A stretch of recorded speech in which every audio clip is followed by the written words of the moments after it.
الحمدللہ وکفا والصلاة والسلام علی سید الرسل وخاتم الانبیاء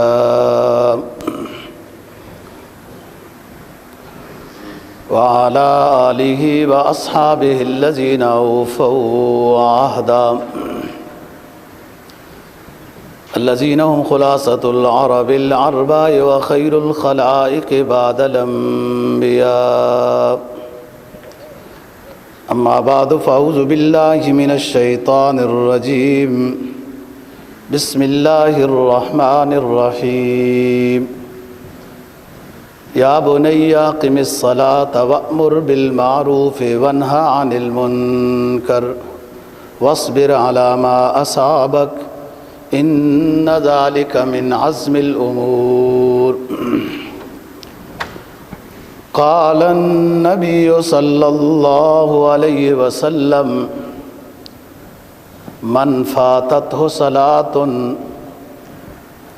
وتر اهله وماله صدق الله العظيم وصدق رسوله النبي الأمي الكريم ونحن على ذلك لمن الشاهدين والشاكرين والحمد لله رب العالمين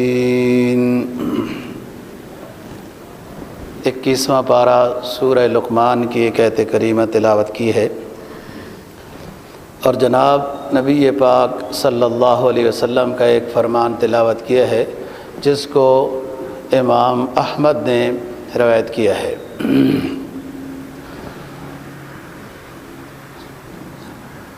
فرمایا اقم الصلاۃ وأمر بالمعروف وانہا عن المنکر واصبر علی ما اصابک ان ذلک من عزم الامور، کہ اے بچے نماز کو پابندی سے ادا کیا کرو۔ یا بنی اقم الصلاۃ، اے پیارے بچے نماز کو پابندی سے ادا کیا کرو۔ وَأْمُرْ بِالْمَعْرُوفِ وَانْهَ عَنِ الْمُنْكَرِ، اور دوسرا کام یہ ہے کہ لوگوں کو بھی اچھی بات کا کہا کرو اور برائیوں سے رکنے کا بھی کہا کرو۔ وَاصْبِرْ عَلَى مَا أَصَابَكَ، اور جو آپ کو تکلیف پہنچے دعوت و تبلیغ میں اس پر صبر کریں۔ ان ذَلِكَ مِنْ عَزْمِ الْأُمُورِ، بلا شبہ یہ اونچے باتوں میں سے ایک بات ہے کہ جو آپ تبلیغ کرتے ہیں، وعظ و نصیحت کرتے ہیں، لوگ طرح طرح کی باتیں اور تکلیف پہنچاتے ہیں، اس پر جو آپ صبر کریں گے یہ بہت اونچے نصیبے کی بات ہے۔ جناب نبی پاک صلی اللہ علیہ وسلم کا جو فرمان آپ کے سامنے تلاوت کیا ہے، اس کو امام احمد نے روایت کیا ہے۔ فرمایا من فاتتہ صلاۃ فکأنما وتر اہلہ ومالہ، جو شخص نماز کو ضائع کرتا ہے، نماز اس کی فوت ہو گئی، گویا کہ اس کے مال، اس کا گھرانہ سب ہلاکت میں چلا گیا ہے۔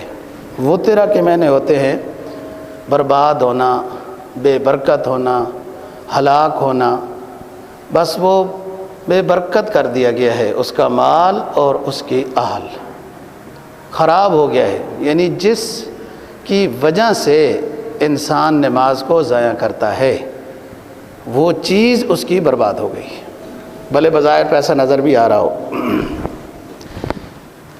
گزشتہ کئی جمعوں سے ہم والدین کی تربیت کے لحاظ سے بات کر رہے تھے، اس میں حضرت لقمان رضی اللہ عنہ کی بات ہو رہی تھی، اور 3 نصیحتیں ان کی بیان ہو چکی ہیں جو انہوں نے اپنے بچے کو کی تھی، کہ شرک نہ کرنا، والدین کا خیال رکھنا، اور نیکی چھوٹی ہو تب بھی اس کو چھوٹا سمجھ کے چھوڑنا نہیں۔ یہ 3 باتیں ہو چکی۔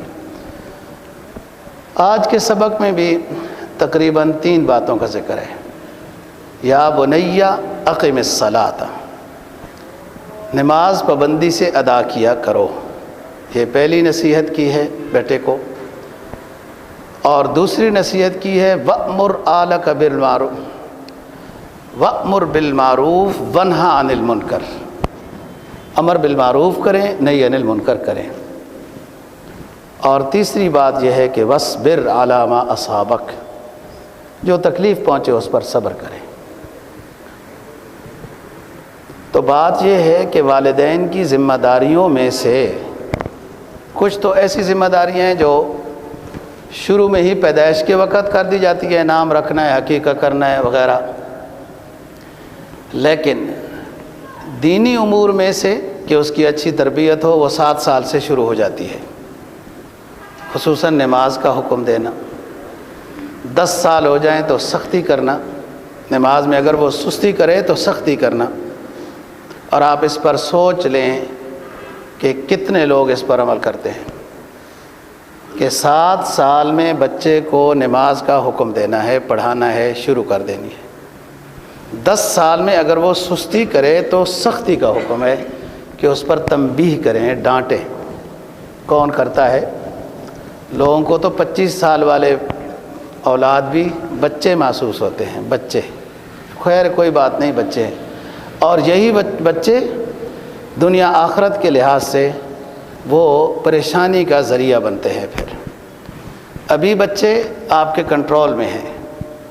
7 سال سے ان کو شروع کریں اور 10ویں سال میں جب عمر ہو جائے بستر جدا کرنے ہیں، علیحدہ علیحدہ سوئیں.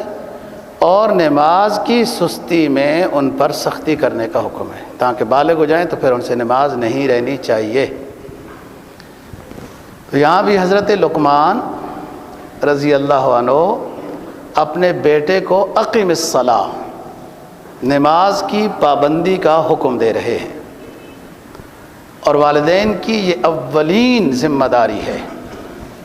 حدیث میں آتا ہے نا، جیسے بچہ بولنا شروع کرے تو اس کو اللہ رسول کا نام سکھاؤ، کلمہ طیبہ سکھاؤ. یہی اصل چیز ہے، یہی ہماری بنیادی چیز ہے جس کی طرف توجہ کم ہے. اور اتنی اہم عبادت ہے نماز کہ ایمان کے بعد سب سے پہلا درجہ نماز کا ہے. آپ ارکان اسلام والی حدیث، بنی الاسلام علی 5، شہادت اللہ الہ الا اللہ واشہد ان محمدً عبدہ ورسولہ، اقام الصلاۃ. ایمان کے بعد ارکان اسلام میں سب سے بڑی ذمہ داری مومن کے اوپر جو عائد ہوتی ہے جب وہ ایمان والا ہو گیا، نماز کی پابندی کرنا. یہ بنیاد میں سے ہے. اگر ایک شخص کے پاس بنیاد ہی نہیں ہے تو چھت تو ہوا میں نہیں کھڑا ہوتا. ایک شخص نماز کا ہی پابند نہیں ہے، اسلام کی بنیاد ہی اس کے پاس نہیں ہے، اوپر اسلام کی عمارت اس کے پاس کیسے ہے؟ دیگر اسلام کے امور اور واجبات، فرائض، سنن و مستحبات، واجبات کا وہ کیسے خیال کر رہا ہے؟ یہ بہت اہم بات ہے. دوسری، نماز اقامت نماز میں آپ توجہ کریں کہ جتنے اسلام کی چیزیں ہیں، واجبات ہیں، فرائض ہیں، حقوق اللہ ہیں، حقوق العباد ہیں، تمام کی تمام فرائض اسلام کے وہ جبرائیل علیہ السلام وحی کے ذریعے سے نبی پاک صلی اللہ علیہ وسلم پر لے کر آئے ہیں. آپ دنیا میں تشریف رکھتے تھے. نماز ایسی اہم چیز ہے کہ آپ کی 8 بعثت میں، 10 بعثت میں، یعنی نبوت ملنے کے 10 سال بعد، بعض نے 7 سال بعد، اکثر نے 10 کا قول لکھا ہے کہ نبوت ملنے کے 10 سال بعد معراج ہوئی. اور یہ وہ رکن ہے اسلام کا کہ اللہ نے نبی پاک صلی اللہ علیہ وسلم کو جو معراج سے مشرف فرمایا، یہ سعادت عطا فرمائی، اپنے پاس بلا کر نماز کا فریضہ عطا کیا. تمام ارکان اسلام ہیں یا اور جو واجبات میں سے ہیں وہ سب وہی لے کے آئے جبرائیل علیہ السلام اور دنیا میں آپ کے اوپر نازل ہوئی ہے. اور رجب کے مہینے میں اکثر کا اصحاب سیر کا رجحان ہے کہ نبی پاک صلی اللہ علیہ وسلم کو رجب کے مہینے میں معراج ہوئی. بعض رات نے 27 رجب بھی لکھی ہے، لیکن اس میں بہت قول ہیں، شوال کا بھی ہے، دیگر بھی ہے، لیکن آج کل رجب چل رہا ہے. اس مناسبت سے ہی آپ اس چیز کو بھی لے لیں کہ نماز اسلامی فرائض میں سے وہ فرض ہے کہ جو معراج میں فرض ہوئی ہے. اس کی اہمیت بتانا مقصود ہے کہ یہ خاص عبادت ہے. اور کوئی بھی فرائض ہے نا جی، وہ کوئی سال میں ایک دفعہ آ رہا ہے، کوئی اس طرح ہو رہا ہے، کوئی جب وہ کام کریں گے تو شریعت کا وہ حکم آپ کے ذمہ لازم ہوگا. آپ تجارت کر رہے ہیں تو تجارت کے لحاظ سے شریعت کے حکم لازم ہوں گے، سفر کر رہے ہیں تو وہ آپ حکم. لیکن ایمان جیسے ہر وقت انسان کے لیے ساتھ ضروری ہونا لازم قرار دیا ہے، اسی طریقے سے نماز یومیہ 5 مرتبہ ہے، تاکہ یہ ربط عابد اور معبود کا آپس میں ہر وقت تازہ ہوتا رہے. اور وہ بھی اللہ کی طرف سے ایک انعام تھا یا جو صورتحال ملی کہ 50 نمازیں فرض ہوئیں، آہستہ آہستہ درخواست کرنے پر 5 رہ گئیں، اور موسیٰ علیہ السلام 5 پر بھی یہ کہنے لگے کہ حضرت میری امت کے پاس تو 3 تھیں تو اس کی بھی وہ پابندی نہیں کرتے تھے، یہ تو 5 ہیں، امت سے پابندی نہیں ہو سکے گی، آپ دوبارہ تشریف لے جائیں کہ اور بھی کمی ہو جائے. آپ نے فرمایا مجھے اب شرم آتی ہے کہ وہ ہر دفعہ 5 5 5 کی منفی ہوتی جا رہی تھی، تو اب 5 ہی رہ گئی ہیں، یہ جاؤں تو کہیں پوری 5 معاف نہ کر دی جائیں، تو میں نہیں جاتا. بس اللہ کے حکم میں یہی 5 تھیں، اس لیے تو نہیں جانا بھی ہوا. اور پھر اللہ تعالیٰ کی طرف سے انعام یہ ہوا کہ آپ کی امت 5 نمازیں پابندی سے ادا کرے گی، لیکن میں ان کو 50 نمازوں کا ثواب 50 کا ہی ادا کروں گا. تو یہ بھی اللہ کی طرف سے انعام ہے. تو بات یہ ہے کہ ایمان کے بعد ارکان اسلام میں سے اہم رکن ہے نماز، جس میں سستی کے بارے میں کوئی گنجائش نہیں ہے. بے ہوش ہو جائے بندہ اور وہ بھی 6 نمازیں اس پر گزر جائیں نا بے ہوشی میں، تب معاف ہے. یا معذور ہو جائے، دیوانہ ہو جائے، مطلب معوف ہو گیا دماغی طور پر، ختم ہو گیا، تو مرفوع القلم ہے. نہیں تو نماز مریض کے لیے بھی معاف نہیں ہے، حتیٰ کہ وہ سر سے بھی اشارہ کر سکتا ہے نا، سر سے، تب بھی اس کے ذمہ نماز پڑھنا ضروری ہے. آپ خود دیکھیں. اور وضو نہیں کر سکتا، پانی تکلیف دے رہا ہے، پانی ہے نہیں، تو تیمم کا حکم ہے، معافی نہیں ہے. یہ تو پھر بھی آسان ہے. آپ کتاب البخاری کے اندر مغازی پڑھیں، جہاد کی بحث پڑھیں. بخاری شریف نے جو جہاد کی حدیثیں نقل کی ہیں، مجاہدین کے لیے نماز معاف نہیں ہے، حتیٰ کہ جنگ جاری ہے تو نماز معاف نہیں ہے. اور فرمایا کہ اینما تولوا فثم وجہ اللہ، اگر قبلے کی طرف منہ نہیں کر سکتا مجاہد کہ قبلے کی طرف منہ کر کے نماز پڑھے تو پیچھے سے دشمن حملہ کر دے گا، تو جس طرف مجاہد کا منہ ہے اللہ اس طرف موجود ہے، نماز پھر بھی معاف نہیں ہے. حتیٰ کہ گھوڑے پر سوار ہے تو اس پہ گھوڑے پر ہی وہ اپنے اشارے کے ساتھ نماز ادا کرے. ایک صورت میں مجاہد کو نماز مؤخر کرنے کی گنجائش ہے، معاف پھر بھی نہیں ہے. آپ دیکھو کہ اتنی جنگ جاری ہے کہ مجاہدین کو وضو اور تیمم کرنے کا بھی ٹائم نہیں مل سکا، اتنی سخت جنگ ہے. اور اگر یہ نماز کے لیے جائیں گے تو دشمن جنگ جیت جائے گا. اس صورت میں نماز مجاہد اسلام کے لیے مؤخر کرنے کی اجازت ہے، معاف نہیں ہے. اب آپ دیکھ لو کہ نماز کے ساتھ مسلمان کیا حشر کر رہا ہے، اور پھر گویا کہ امیدیں بھی بڑی لگا کے رکھی ہوئی ہیں. یہ بہت اہم عبادت ہے.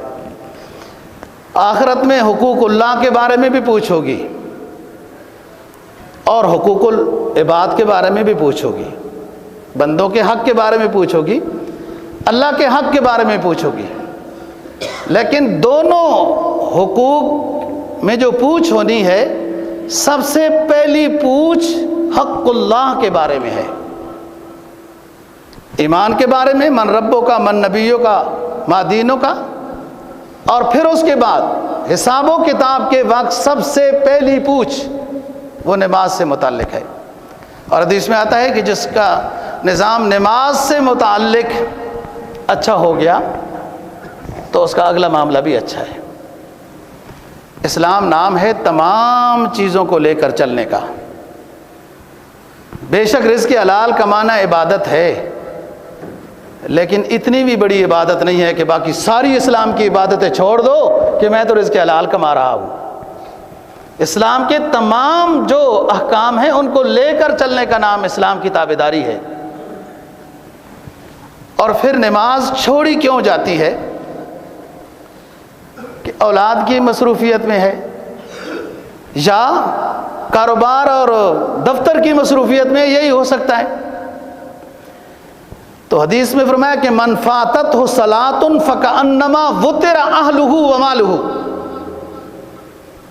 جس شخص سے نماز چھوٹ گئی، رہ گئی، اس کا مال اور اس کی اولاد برباد ہو گئے۔ جس مال کی وجہ سے، جس کاروباری مصروفیت کی وجہ سے یہ شخص نماز کو چھوڑ رہا ہے، اس کو مؤخر کر رہا ہے، قضا کر رہا ہے یا نہیں ادا کر رہا، کہ مال اور گاہ کبھی آئے ہوئے ہیں تو یہ معاملہ حل ہو جائے، وہ حقیقت میں حل نہیں ہو رہا، برباد ہو رہا ہے۔ یہی بعض دفعہ انسان اولاد کی محبت میں کئی نیکیاں چھوڑ دیتا ہے، وہ بربادی کی طرف جا رہے ہیں۔ اسلام کے تمام احکام کو لے کر چلنے کا نام یہ اتباع شریعت ہے۔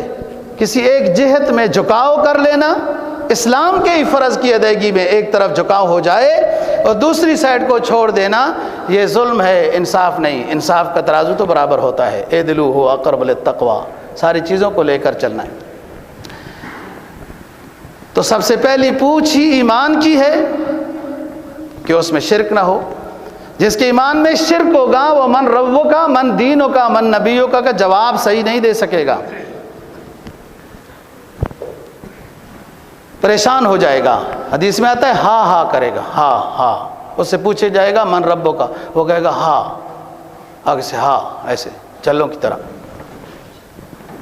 جس کا ایمان صحیح ہوگا، اس میں شرک نہیں ہوگا، تو وہ بڑے اطمینان کے ساتھ سوالوں کا جواب دے گا۔ اور اس کے بعد پھر جب میدان حشر میں سب سے پہلی پوچھ ہونی ہے وہ نماز کی پوچھ ہونی ہے۔ نماز کو پابندی سے، اقیم الصلاۃ، اقیم الصلاۃ، قرآن مجید نے بہت مقامات کے اوپر اقیم الصلاۃ کا لفظ استعمال کیا ہے کہ نماز کو قائم کرو، نماز کو پابندی سے ادا کرو، نماز کو تمام شرائط، مستحبات، اس کے لوازمات، اس کے آداب کے ساتھ نماز با جماعت کو ادا کرو، یہ اقیم الصلاۃ ہے۔ وضو صحیح نہیں، آداب صحیح نہیں، کپڑے صحیح نہیں، خشوع و خضوع صحیح نہیں، کچھ اور نماز میں خیال آ رہے ہیں، یا یہ تعدیل ارکان نہیں، صحیح اٹھنا بیٹھنا نہیں ہو رہا، توجہ سے تلاوت نہیں ہو رہی، یہ اقیم الصلاۃ نہیں ہے۔ نماز با جماعت نہیں ہے، اقیم الصلاۃ نہیں۔ حدیث میں جناب نبی پاک صلی اللہ علیہ وسلم کا فرمان ہے من ترکہا متعمدا فقد خرج من ملت الاسلام، جو شخص نماز کو جان بوجھ کر چھوڑ دیتا ہے، جان بوجھ کر نماز کو چھوڑ دیتا ہے، وہ سمجھ لے کہ ملت اسلامیہ سے اس نے اپنے آپ کو باہر کر لیا ہے، نکال دیا ہے۔ نماز بہت اونچی چیز ہے۔ نماز انسان کے دنیا آخرت کی تمام ضروریات کی ضامن ہے۔ ایمان کے بعد نماز کی پابندی کرنے والا شخص وہ دنیا آخرت کی تمام ضروریات کو حاصل کر رہا ہے، سب کچھ نظام درست ہو جاتا ہے۔ تو یا بنی اقم الصلاۃ، پہلی بات حضرت لقمان نے اپنے بیٹے کو کہی، اقم الصلاۃ، نماز کو پابندی سے ادا کرنا۔ اس میں سستی نہیں ہونی چاہیے. اور وہ شخص نماز کو سستی سے ادا کرتا ہے جو اذان سن لیتا ہے اور پھر اس کے بعد بھی اپنے کام کچھ کرتا رہتا ہے. اذان سننے کے بعد جو شخص چل پڑتا ہے اس کو نماز با جماعت بھی ملتی ہے, تحیت المسجد بھی 2 رکعت مل جاتے ہیں, نماز با جماعت تکبیر اولیٰ کے ساتھ پہنچتا ہے. اذان میں جو حی علی الصلاۃ حی علی الفلاح کے لفظ آتے ہیں یہ صیغہ امر ہے. حی علی الصلاۃ, آؤ نماز کے لیے, آؤ کامیابی کے لیے. صیغہ امر وجوب پر دلالت کرتا ہے. اس کے 2 مطلب ہیں. ایک تو اذان کا جواب دینا ہے الفاظ کے ساتھ جیسے دیا جاتا ہے, پھر دعا پڑھنی ہے اللہم رب ھذہ الدعوۃ التامۃ. اذان کا دوسرا جو حکم ہے وہ یہ کہ اذان کا جواب بالعمل. ایک تو اذان کا جواب ہے باللسان, مؤذن نے کہا اللہ اکبر اللہ اکبر, آپ نے بھی کہا اللہ اکبر اللہ اکبر, یہ اذان کا جواب باللسان ہے. اور ایک اذان کا جواب بالعمل ہے کہ جب اذان ہو گئی تو اپنے قدموں کو اٹھاؤ. بہتر یہ ہے کہ گھر سے وضو بنا کے آؤ. مسجد کے سائڈ وضو خانہ ہونا یہ مسجد کی ضروریات میں سے نہیں ہے, یہ بابو لوگوں کی سہولت کے لیے ہے. مسجد کی ضروریات میں سے مسجد کے ساتھ وضو خانہ ہونا ضروری نہیں ہے, رواج بن چکا ہے. چلو اچھا رواج ہے, کوئی چلتے چلتے جا رہا ہے تو وضو نہیں ہے تو وضو بنا لے. فضیلت والا وہ شخص ہے اگر اس کو سہولت اپنے گھر اور دفتر میں ہے تو وضو بنا کر آئے, چل کر آئے, ہر قدم پر 10 نیکیاں پائے, 10 گناہ معاف ہو جائیں گے, 10 درجے بلند ہوں گے. اذان جب سنے تو اس کے بعد نماز کی تیاری میں لگ جائے. اس سے اونچی جب اللہ کہتا ہے ادھر آؤ کامیابی ہے, اور موجودہ مسٹر کہتا ہے, بابو کہتا ہے نہیں یہ کہاں گیا, یہ بھی اللہ کی رحمت ہے, یہ اس سے 4 پیسے مل جائیں گے, یہ کامیابی ہے. اب ہم کدھر جائیں؟ خواہش نفس کہتی ہے پیسہ جمع کرو اذان کے بعد, یہ کامیابی ہے. اور شریعت کہتی ہے حی علی الصلاۃ, یہ کامیابی ہے, ادھر آؤ. مومن کے اپنے دل سے خود فیصلہ کرنا ہے کہ اللہ جو کامیابی کہتا ہے وہ کامیابی ہے. جو میری ضروریات اور میری خواہش کہتی ہے وہ سارا دن ہے نا آپ کے پاس, پوری کرتا رہے نا, نہیں کر سکے گا, نہیں کر سکے گا. بے شک بندہ پورا کرتا رہے, اور آج تک کون کر سکا تھا؟ کر بھی لیا ہے تو کدھر ہے وہ, ادھر ہی رہ جائے, ادھر کی چیز ادھر ہی رہ جائے گی. تو حی علی الصلاۃ. اور قرآن مجید نے نماز کی طرف بلانے والے بندے کے جملوں کو احسن قول کہا, احسن قول کہا. فرمایا ومن احسن قولا ممن دعا الی اللہ وعمل صالحا وقال اننی من المسلمین. ومن احسن قولا ممن دعا الی اللہ, اس سے بہترین جملہ کیا ہو سکتا ہے؟ وہ کتنا خوبصورت جملہ ہے جو بندہ ادا کر رہا ہے اللہ اکبر اللہ اکبر, اور پھر اپنے ایمان کا بھی اعلان کرتا ہے اشہد ان لا الہ الا اللہ واشہد ان محمد رسول اللہ.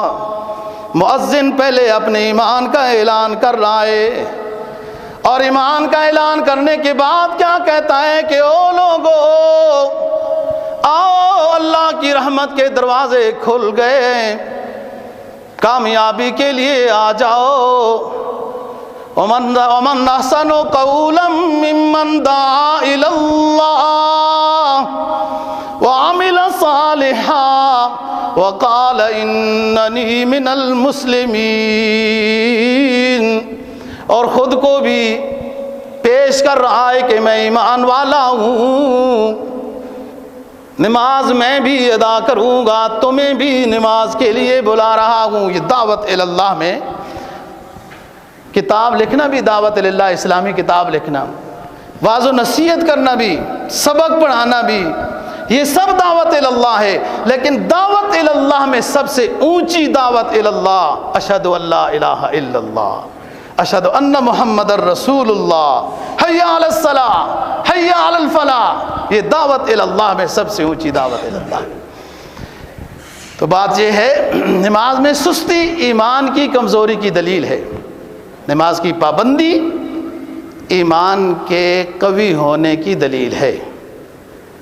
جو شخص نماز کو تمام آداب کے ساتھ ادا کرتا ہے، درجہ بدرجہ وہ نیک ہوتا جاتا ہے، اس سے گناہ چھوٹتے جاتے ہیں۔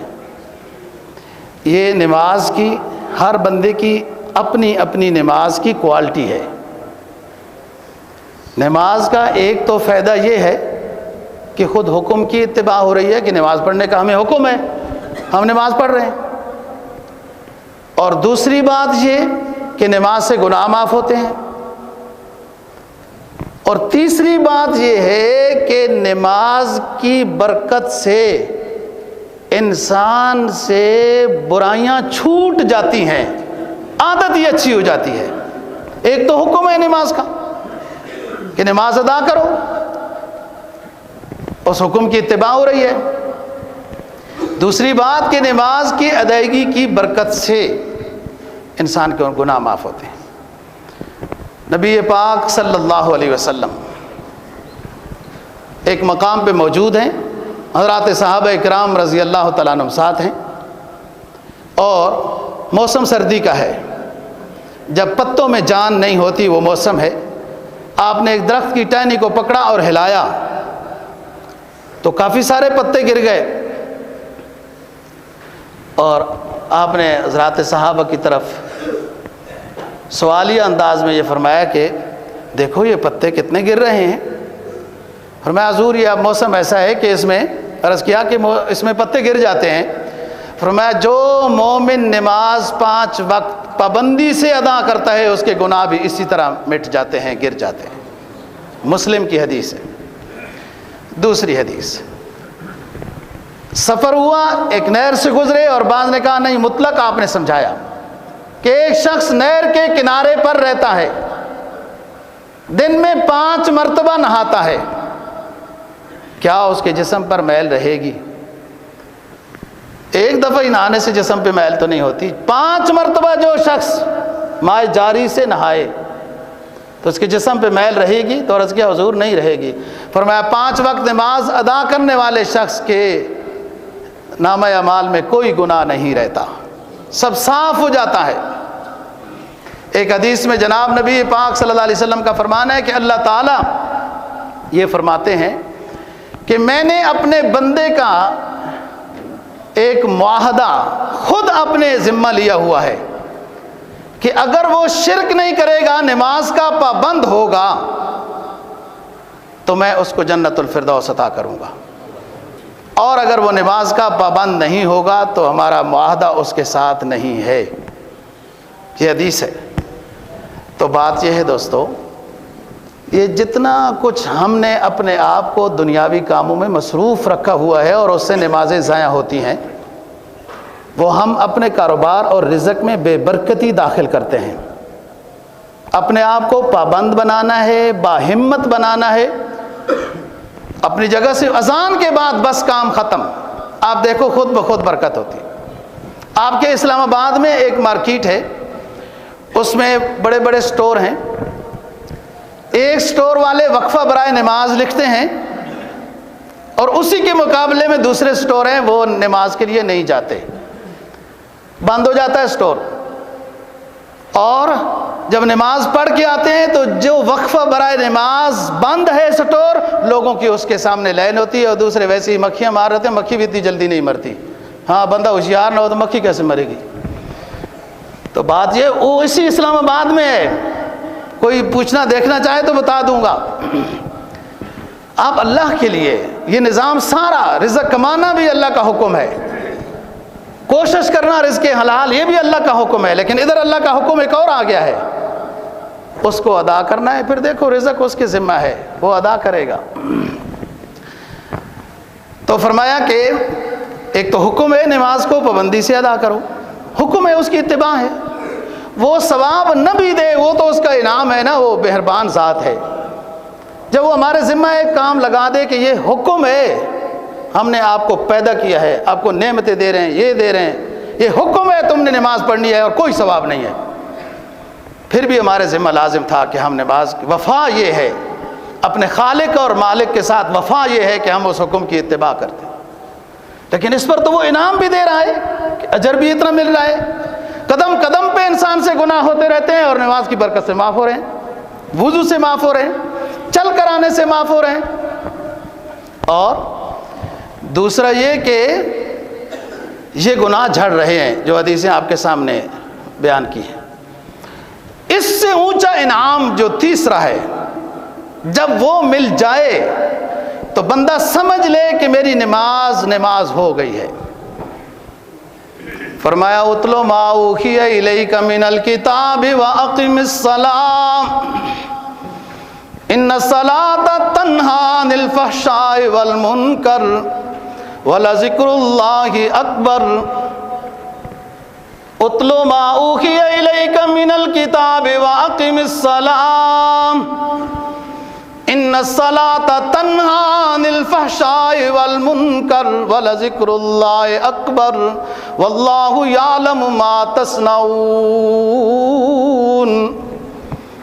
اے میرے پیغمبر صلی اللہ علیہ وسلم، اپنے بندوں کے سامنے جو میں کتاب نازل کر رہا ہوں اس کی تلاوت کیجئے۔ اتلو ما اوحی الیک من الکتاب، جو قرآن ہے پیغمبر اسلام میں آپ پر نازل کر رہا ہوں، اس کو لوگوں کے سامنے تلاوت کیجئے۔ اس کا تلاوت کرنا بھی ثواب، اس کے مضامین، مفہوم، ترجمے، شان نزول کو پڑھنا بھی ثواب، اور ضرورت کے مطابق جو حکم قرآن دے رہا ہے اس کے مطابق عمل کرنا بھی ثواب۔ آج مغرب کے شاگردوں نے یہ رولا ڈالا ہوا ہے دوستو کہ قرآن صرف پڑھنا اور اس کی تلاوت کرنا کیا ضرورت ہے، اس کا معنی پڑھنا چاہیے۔ یہ حفظ کے مدرسے بند کرنا چاہتے ہیں، یہ ناظرے کے مدرسے بند کرانا چاہتے ہیں۔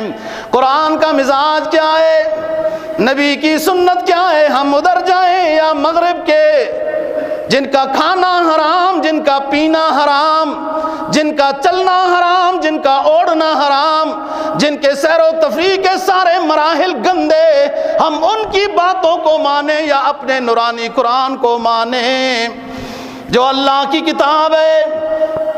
قرآن تو اعلان کرتا ہے فی لوح محفوظ، بل ہوا قرآن مجید فی لوح محفوظ۔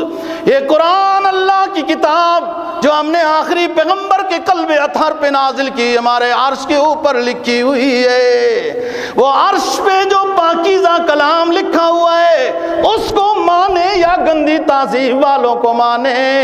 وہ تو یہ کہتے ہیں قرآن پڑھنے کی ضرورت نہیں، ویسے طوطے کی طرح رٹے لگانے کی ضرورت نہیں، اس کے مضامین کو سمجھنا چاہیے۔ یہ بات تو بڑی سنہری ہے کہ مضامین کو سمجھنا چاہیے۔ اسلام کب منع کرتا ہے قرآن کے مضامین کو نہ سمجھو، لیکن قرآن اپنا مزاج بتاتا ہے۔ لقد من اللہ علی المؤمنین اذ بعث فیہم رسولا من انفسہم یتلو علیہم آیاتہ ویزکیہم ویعلمہم الکتاب والحکمہ وان کانوا من قبل لفی ضلال مبین۔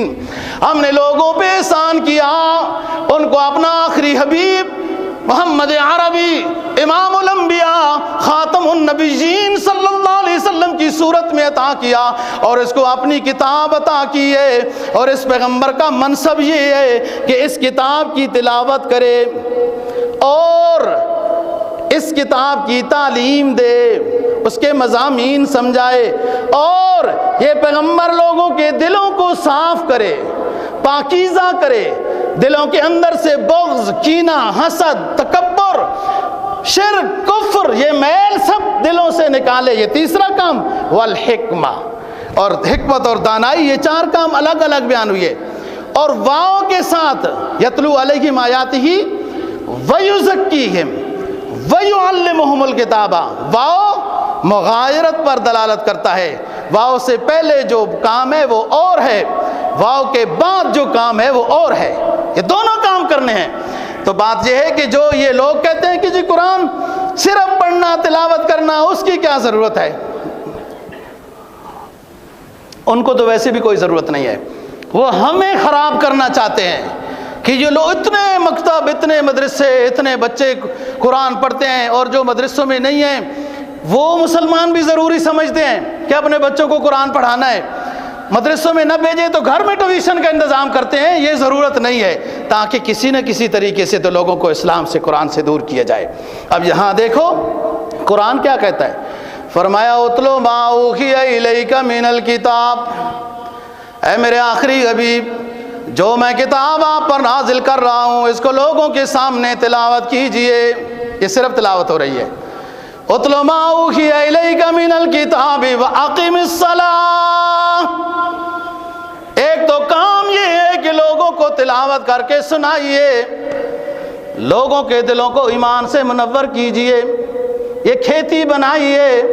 تلاوت کا اثر یہ ہے کہ یہ کھیتی بنتی ہے، قلب منور ہوتا ہے، تعلیمات اسلامی کو جگہ ملتی ہے۔ وَأَقِمِ الصَّلَاةَ، اور نماز کی پابندی کیجئے۔ کیوں؟ إِنَّ الصَّلَاةَ تَنْهَىٰ عَنِ الْفَحْشَاءِ وَالْمُنكَرِ، نماز کی خوبی یہ ہے پہلی کہ آپ حکم کی اتباع کر رہے ہیں، نماز کی خوبی یہ ہے دوسری کہ آپ کے گناہ معاف ہو جائیں گے جو کر چکے ہیں۔ نماز کی سب سے بڑی خوبی یہ ہے جو آپ کو گناہوں کی عادت ہے، نماز کی پابندی سے وہ عادت والے گناہ بھی چھوٹ جائیں گے، وہ چھوٹے ہیں یا بڑے، خفیہ ہیں یا اعلانیہ، صغیرہ ہیں یا کبیرہ، منکر اور فحشاء ہر طرح کے گناہ آپ سے دور ہو جائیں گے۔ یہ نماز کی تیسری اور بڑی خوبی ہے۔ اب یہاں پر دماغوں میں اشکال آتا ہے کہ بہت سارے لوگ تو نمازی ہیں، دھوکے بھی کرتے ہیں، رشوت کا لین دین بھی کرتے ہیں، سود کا بھی لین دین کرتے ہیں، اور طرح طرح کے گناہ بھی کرتے ہیں۔ ذرا سی ڈھول باجے کی آواز آ جائے تو گھر سے باہر نکل آتے ہیں کہ ذرا صحیح نظارہ کر لیں، اور حاجی صاحب نمازی بھی ہیں۔ یہ کیا بات ہے؟ قرآن کہتا ہے نماز کا پابند چھوٹے بڑے گناہوں سے بچ جاتا ہے، سے دور ہو جاتے ہیں، نماز دور کرا دیتی ہے، اور یہ تو بڑا پکا نمازی ہے۔ اور اس طرح کئی مثالیں ہیں، میں اس کا جواب پہلے دے چکا ہوں۔ نماز کی کوالٹی ہر بندے کے ساتھ درجہ بدرجہ ہے۔ جب نماز اعلیٰ درجے کی ہو جائے گی سب گناہ چھوٹ جائیں گے، جتنی جتنی نماز کے اندر بہتری آتی جائے گی، بہتری آتی جائے گی، اتنی فضول چیزیں چھوٹتی جائیں گی، اور جب مکمل بہتری آ جائے گی تو انشاءاللہ یہ سارا کچھ نظام ٹھیک ہو جائے گا۔ اس لیے تو اسلام نماز کے اوپر زیادہ زور دیتا ہے کہ گھر بھی درست ہو جائے گا، معاشرہ بھی درست ہو جائے گا، مارکیٹ بھی درست ہو جائے گی، سب آپ کے اخلاقیات وغیرہ درست ہو جائیں گے، نماز جب درست ہو جائے گی۔ اس پر نماز پر زیادہ زور اس لیے کہ جملہ اسلام کی تعلیمات وہ ساری پیاری ہیں، اور واجبات پر، فرائض پر عمل کرنا ہے، مستحبات سنن پر عمل کرنا ہے، لیکن اس کے لیے بنیاد یہ ہے کہ نماز جب درست ہو جائے گی تو اگلے بند۔ حضرت عمر فاروق رضی اللہ تعالیٰ عنہ اپنے گورنروں کو پیغام لکھا کرتے، ان اہم امرکم الصلاۃ عندی، ان اہم امرکم عندی الصلاۃ فمن ضیعها فَهُوَ لِمَنْ سَوَاهَا أَزْجَعُ۔ موطا امام مالک نے یہ روایت نقل کی، امام مالک کی کتاب ہے جو حدیث کی، موطا امام مالک۔ حضرت عمر فاروق رضی اللہ تعالیٰ عنہ اپنے بادشاہوں کو، گورنروں کو، حکومت کے افسروں کو یہ لکھ رہے ہیں کہ میرے نزدیک سب سے اہم کام نماز ہے، اگر تم میں سے کوئی شخص نماز کو ضائع کرنے والا ہے تو میں یقین رکھتا ہوں کہ اور کام بطری کے اولا وہ زیادہ ضائع کرنے والا ہے۔ میں نہیں یقین کروں گا کہ ایک شخص نماز کا پابند نہیں ہے لیکن اخلاق اس کے بڑے اچھے ہیں، اس کی امانت بڑی اچھی ہے، اس کی دیانت بڑی اچھی ہے، وہ بڑے وقت پر دفتر میں آتا ہے، نماز کا پابند نہیں، اور بڑا اچھا ہے، اسلام کہتا ہے وہ کچھ بھی نہیں اچھا، نماز اس کی اچھی ہے تو دیگر باتیں پھر مانی جائیں گی۔ یہ بات آپ نے معاشرے میں سنی ہوگی، فلانے بندے میں نماز کی کمزوری ہے، ویسے بڑا اچھا ہے، وہ ویسے پھر کیا مطلب اچھا ہے؟ اسلام کہتا ہے نماز کا پابند وہ مومن ہے، نماز کا جان بوجھ کر چھوڑنے والا وہ ملت اسلامیہ سے خارج ہے، اور معاشرہ کہتا ہے نماز تو نہیں پڑھتا لیکن ویسے تو بڑا اچھے اخلاق والا ہے، بڑا امانت دیانت والا ہے۔ وہ آپ کو اس کے نظر نہیں آتی، اس کی خرابیاں نظر نہیں آتی۔ جو نماز کا تارک ہے اس کی خرابیاں نظر نہیں آ رہی، وہ ہوتا خراب ہے، اسلام یہ کہتا ہے۔ اور جس کی جتنی نماز اعلیٰ ہوتی جائے گی، ہر چیز اس کی اعلیٰ ہوتی جائے گی۔ اب آؤ پیغمبرانہ شجرہ نسب میں سورہ مریم ہے، فرمایا فَخَلَفَ مِن بَعْدِهِمْ خَلْفٌ أَضَاعُوا الصَّلَاةَ وَاتَّبَعُوا الشَّهَوَاتِ فَسَوْفَ يَلْقَوْنَ غَيًّا۔ اس سے اوپر حضرت اسماعیل علیہ السلام کی قرآن تعریف کر رہا ہے، فرمایا وَكَانَ يَأْمُرُ أَهْلَهُ بِالصَّلَاةِ وَالزَّكَاةِ وَكَانَ عِندَ رَبِّهِ مَرْضِيًّا۔ میرے خلیل کا بیٹا اسماعیل ہے، جس کے مبارک شجرہ نسب سے اللہ نے اپنا امام الانبیاء صلی اللہ علیہ وسلم بھیجا ہے۔ یہ کیا دعوت و تبلیغ کر رہے ہیں؟ وَكَانَ يَأْمُرُ أَهْلَهُ بِالصَّلَاةِ وَالزَّكَاةِ۔ اے مبلغین اسلام ذرا توجہ سے سنیے، خود نماز کا پابند ہونا دیندار ہونے کے لیے کافی نہیں ہے، اپنے گھر والوں کو بھی دیندار بنانا ضروری ہے۔ کان یامر أهله بالصلاة والزکاة وکان عند ربه مرضیا۔ اے اللہ کا پیغمبر ہے، خود بھی نماز کا پابند، اپنی بیگموں بچوں کو اور اپنے ساتھیوں کو بھی نماز کا سبق دے رہے ہیں۔ ادھر آؤ، نبی پاک صلی اللہ علیہ وسلم کو حکم ہو رہا ہے وَأْمُرْ أَهْلَكَ بِالصَّلَاةِ وَاسْتَبِرْ عَلَيْهَا لَا نَسْأَلُكَ رِزْقًا نَحْنُ نَرْزُقُهَا۔ اے پیغمبر نماز کے پابند ہو جائیں آپ خود بھی اور اپنے گھر والوں کو بھی نماز کا حکم دیجئے۔ اب آئیے سورہ مریم فَخَلَفَ مِن بَعْدِهِمْ خَلْفٌ أَضَاعُوا الصَّلَاةَ وَاتَّبَعُوا الشَّهَوَاتِ فَسَوْفَ يَلْقَوْنَ غَيًّا۔ کچھ نیک لوگ گزرے ہیں، جب زمانہ لمبا ہو گیا ان کے پیچھے آنے والے، بعد میں آنے والے ان کے جانشین نالائق نکلے۔ یہ نہیں کہ باپ کی زمین بیچ دیے، یہ نالائقی نہیں ہے، فیکٹری کو صحیح سنبھال نہیں سکے، یہ نالائقی نہیں ہے، اور کاروبار والدین کے صحیح ادا نہیں کر سکے، یہ نالائقی قرآن نے بیان نہیں کی ہے۔ قرآن کہتا ہے کچھ نیک لوگوں کے جانشین ایسے آئے جو نالائق نکلے، نالائق نکلے، ان کی نالائقی کیا ہے؟ اضاعوا الصلاۃ۔ وہ اچھے لوگوں کے جانشین آئے، نالائق نکلے۔ نالائقی کیا ہے کہ نماز کو ضائع کرتے تھے، خواہش نفس کی پیروی کرتے تھے۔ نماز کو ضائع کرنا خواہش نفس کی پیروی ہے نا، یعنی ایک اذان کا حکم ہو گیا، ایک مسلمان ہے اور اس کے بعد وہ کسی دنیاوی کام میں مصروف ہو گیا، دینی کام میں بھی مصروف ہو گیا دوست، پھر بھی وہ دینی کام دینی نہیں ہے۔ نماز کے اذان کے بعد وہ سبق پڑھا رہا ہے بچوں کو، قرآن پڑھا رہا ہے، وہ حدیث کا، مولوی صاحب حدیث کا مطالعہ کر رہا ہے، اذان کے بعد وہ نماز کے لیے نہیں آ رہا، وہ تو دین کا کام کر رہا ہے۔ یہ بھی دین کا کام نہیں، خواہش کا کام کر رہا ہے۔ دین کا کام اس وقت یہ ہے کہ اذان ہو رہی، حی علی الصلاۃ حی علی الفلاح، ادھر آئے، تو دنیاوی کام کوئی بندہ اپنے کاروبار میں مصروف ہے تو وہ کیا مطلب ہے کہ ایک اللہ کا حکم ہے اور ایک اس کی خواہش کہہ رہی ہے کہ اس کام میں مصروف رہو، تو واتبعوا الشہوات، وہ خواہش نفس کی پیروی کرتے ہوئے دفتر سے نہیں نکلا، کاروبار سے نہیں نکلا، گھر سے نہیں نکلا، گپ شپ سے نہیں اٹھا، خواہش نفس کی پیروی میں کر رہا ہے، نماز کو ضائع۔ فسوف یلقون غیا۔ آخری بات سنو، یہ لوگ جو نماز کو ضائع کرتے ہیں ایمان والے ہیں نا، ایمان تو ہے، نماز ضائع کر رہے ہیں، نماز کے ضائع کرنے کا درجہ وضو صحیح نہیں، وقت پر نہیں پڑتا، خشوع خضوع سے صحیح نہیں پڑتا، لباس پاک ہے گندا ہے، میلا کچیلا ہے، جگہ صحیح نہیں ہے، یہ سب اضاء الصلاۃ میں داخل ہے۔ نماز پڑھتا ہے با جماعت نہیں پڑھتا، نماز ضائع کر رہا ہے۔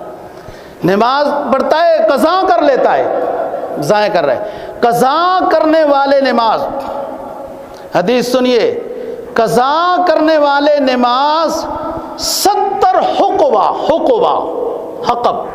70 حقب اتنا عرصہ وہ جہنم میں رہیں گے، اور ایک حقب 1 سال کا ہوتا ہے، یعنی 360 دن۔ ایک حقب 1 سال کو کہتے ہیں، 70 حقب وہ شخص جہنم میں سزا پا کے باہر نکلے گا جس نے ایک نماز قضا کی ہے بلا وجہ۔ ایک تو بھول گیا، سو گیا، پتہ نہیں چلا، فکر تھی، ایک ہے جان بوجھ کر قضا کر دی کہ بعد میں پڑھیں گے، ابھی مصروفیت ہے، اکٹھی طرح تسلی سے تسمے کھولنے ہیں، جراب اتارنی ہے اور پھر وضو بنانا ہے، تسلی سے قضا کی نماز، تسلی سے دنیا کا کام تسلی سے پہلے کیا، قضا نماز کی تسلی سے بعد میں پڑھے گا، 70 حقب جہنم میں رہے گا۔ ایک حقب 1 سال ہے، جو 360 دن ہوتے ہیں، اور یہ آخرت کے سال کی بات ہے۔ فرمایا جو نماز کو ضائع کرتے ہیں، توجہ سے بات سننی ہے، فَسَوْفَ يَلْقَوْنَ غَيًّا، یہ غیّا سے ملاقات کریں گے۔ غیّا سے، غیّا ایک جہنم کی وادی ہے، یہ اتنی گہری اور اتنی خوفناک وادی ہے کہ تمام دوسری جہنم کے جتنے طبقے ہیں، وہ جہنم کے طبقے بھی اس طبقے سے پناہ مانگتے ہیں کہ کہیں ہماری ڈپٹی ادھر نہ لگ جائے، اتنی خطرناک ہے۔ اور اس میں 7 طرح کے لوگ اس حقبہ، اس غیّا میں ڈالے جاتے ہیں، بلا وجہ نماز کو ضائع کرنے والا۔